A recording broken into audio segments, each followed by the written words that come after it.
এটা কিন্তু নামযজ্ঞ মেলার পার্ট 2। তো তোমরা যারা পার্ট 1 দেখোনি তারা দেখে আসো, আর যারা দেখেছো তারা পার্ট 2 দেখো। তো তোমাদের কিন্তু আগে দেখিয়ে দিয়েছিলাম আমার পুকু মাম্মামের সঙ্গে, এবং ও কী কী কিনেছিল সেটাও দেখিয়ে দিয়েছিলাম। এবং সব কিছু কেনাকাটার পরে আমরা কিন্তু গেছিলাম মোমোর দোকানে একটু মোমো খেতে।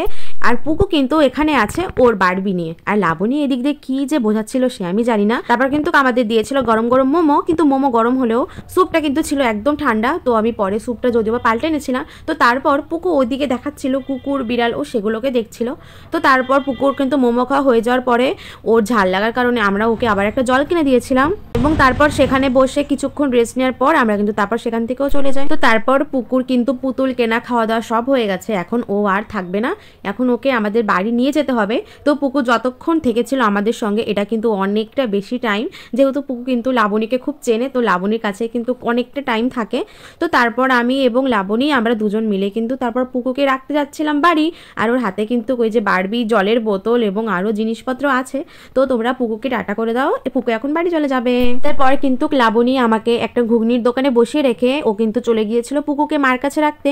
আর এদিক দিয়ে ও আসছে না দেখে আমি কিন্তু একটা ঘুগনিও খেয়ে নিয়েছিলাম গরম গরম। তারপর অনেকক্ষণ পরও এলো, এবং আসার পর আমরা মেলায় দেখতে পেলাম লাবণীর দাদা মানে আমার অতনুদাকে। তারপর অতনুদার কাছ থেকে আমি আর লাবণী কিন্তু দুটো আইসক্রিম কিনে নিলাম, এবং আইসক্রিমটা সত্যি খুবই টেস্টি ছিল, আমার খুব পছন্দ হয়েছে।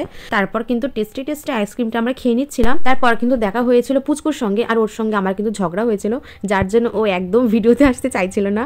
তারপর অনেকক্ষণ পর কিন্তু দেখলাম পুকুও চলে এসছে। তারপর লাবণী আইসক্রিমটা কিন্তু পুকু আস্তে আস্তে খেয়ে নিচ্ছিল, আর দেখো ওকে কতটা সুন্দর। আর আমার ভিডিও করা দেখে পুকু কিন্তু বলছিল যে ও দেখবে। তারপর আমি কিন্তু সেলফি ক্যামেরা করে পুকু, লাবণী এবং আমরা তিনজনে কিন্তু ওকে দেখাচ্ছিলাম। তারপর দিদিদের সঙ্গে আমরা একটু গেলাম একটু থালা পেতলের দোকানে, জানি না কি বলে দোকানটাকে, সে যাই হোক ওই থালা বাসনের দোকানে।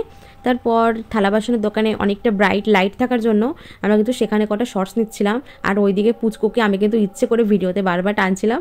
আর এই যে পুকু মাম্মাম, ও এখনও মুখ মোছেনি, আর লাবণীকে বলায় ওর দোকানের নোংরা কাপড় দিয়ে কিন্তু মাম্মার মুখটা মুছে দিচ্ছিল।